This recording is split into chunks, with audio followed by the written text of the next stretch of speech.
تحفظ ختم نبوت، ناموس رسالت، رد قادیانیت، حالات حاضرہ اور دیگر اہم ملکی و بین الاقوامی موضوعات پر مبنی مستند اور معلوماتی پروگرامز دیکھنے کے لیے کے ٹی وی آفیشیل کے یوٹیوب چینل کو سبسکرائب کیجیے۔ رانا صاحب، یہ ڈاکٹر اسرار رحمۃ اللہ علیہ ان کے جو یوٹیوب چینل ہے اس کو ٹرمینیٹ کر دیا گیا ہے، تو آپ کا اس بارے میں کیا خیال ہے؟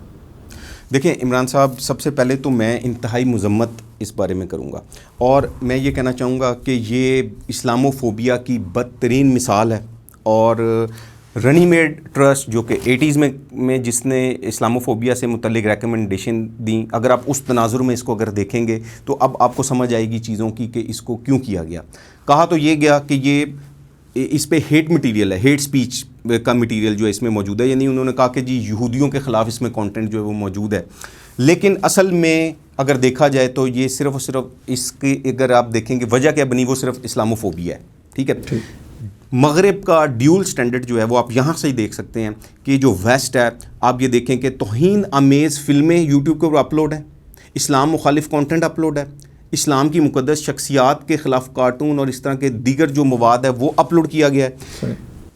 جب ہم اس کو رپورٹ کرتے ہیں تو کہا جاتا ہے جی یہ فریڈم آف سپیچ ہے۔ ٹھیک ہے، کہا جاتا ہے یہ فریڈم آف سپیچ ہے، اور اس کو کہا جا رہا ہے کہ یہ ہیٹ سپیچ ہے۔ آپ ڈیول سٹینڈرڈز کو دیکھ سکتے ہیں، وہاں پہ برقعے پہ پابندی لگا دی جائے، ٹھیک ہے، مسلمانوں کے شاعر کے اوپر، دیگر شاعر کے اوپر جو ہے وہ پابندی لگا دی جائے، آپ کو اذان دینے پہ پابندی ہو، آپ کو اس کے علاوہ داڑھی اگر جس جو رکھے اس کے خلاف انتہائی تعصب والا رویہ اپنایا جائے، اسی طریقے سے برقعے کے اوپر پابندی لگائی جائے، نقاب کے اوپر پابندی لگائی جائے، اور بھی کئی واقعات ہیں۔ ابھی ریسنٹلی اس کے علاوہ انڈیا کو دیکھ لیں آپ کہ وہاں پہ ابھی کیا ہوا ہے برقعے کو لے کے، اسی طرح اسرائیل کو دیکھ لیں، یعنی کہ کہا گیا ہے کہ ہیٹ سپیچ ہے یہودیوں کے خلاف۔ تو کیا آپ مجھے بتائیں کہ اس وقت پوری دنیا کے اندر سب سے زیادہ جو ظلم کر رہے ہیں، ٹھیک ہے، وہ کون لوگ ہیں؟ کیا اسرائیل کی جانب سے فلسطین پر انتہائی ظلم نہیں کیا جا رہا؟ وہاں پہ نہتے شہریوں کے اوپر جو جس قسم کے وہاں پہ میزائل اور اس طرح کے ہتھیار جو ہیں وہ ان کا استعمال کیا جا رہا ہے، اور اس کے علاوہ وہاں پہ میڈیا آؤٹلیٹس کے اوپر بھی جو انہوں نے حملہ کیا باقاعدہ طور پہ اسرائیل نے۔ تو میں یہ سمجھتا ہوں کہ یہ مغرب کی ڈیول پالیسی ہے، ویسٹ کی ڈیول پالیسی ہے، ہمیں اس کو بہت سیریس لینا چاہیے، اور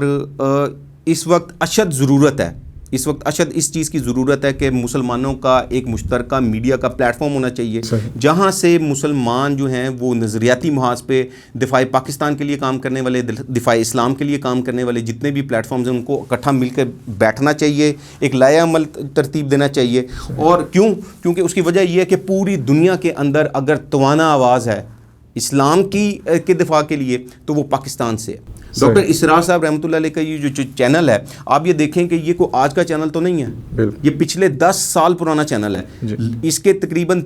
2.9 ملین سبسکرائبر ہیں، ٹھیک، 4000 سے زیادہ اس پہ ویڈیوز اپلوڈ ہیں۔ تو آپ کا کیا خیال ہے کہ ان کو یہ احساس اب ہوا کہ 10 سالوں میں کیا ان کو نہیں پتا تھا کہ 10 سالوں میں کس قسم کا کانٹینٹ اپلوڈ کیا جا رہا ہے؟ آج ہی ان کو ہیٹ سپیچ کا خیال آیا۔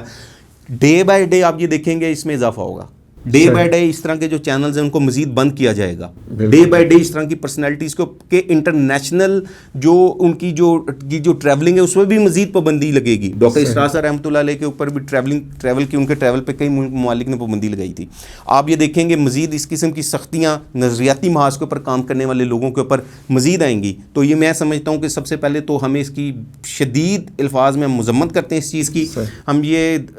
کہتے ہیں کہ اس کو چینل کو فوری طور پہ بحال کیا جائے، اس پہ کسی قسم کا کوئی ہیٹ مٹیریل موجود نہیں ہے۔ اور اس وقت ضرورت اس بات کی ہے کہ ایسے لوگ جو کہ ایکسپرٹ ہیں، جو کہ ایکسپرٹیز رکھتے ہیں اور قانونی لحاظ سے، ٹیکنیکل لحاظ سے، آئی ٹی کی فیلڈ کے اندر، ان کو ڈاکٹر صاحب رحمۃ اللہ علیہ کی جو تنظیم اسلامی کی جو میڈیا ٹیم ہے اس سے کانٹیکٹ کرنا چاہیے، اور اس موقع کے اوپر ان کو اپنی جو ایکسپرٹیز ہیں وہ ان کو پیش کرنی چاہیے۔ اور میں سمجھتا ہوں کہ جتنے بھی پلیٹ فارمز ہیں اس قسم کے، ان کو اس موقع کے اوپر اکٹھے ہو جانا چاہیے اور مل بیٹھ کے مشترکہ لائحہ عمل جو ہے وہ بنانا چاہیے۔ رانا صاحب، آپ کا بہت شکریہ پروگرام جوائن کرنے کا۔ آپ کا بھی بہت شکریہ جی۔ ناظرین، یہ تھا آج کا پروگرام، نیکسٹ پروگرام تک کے لیے اجازت دیجیے، اللہ حافظ۔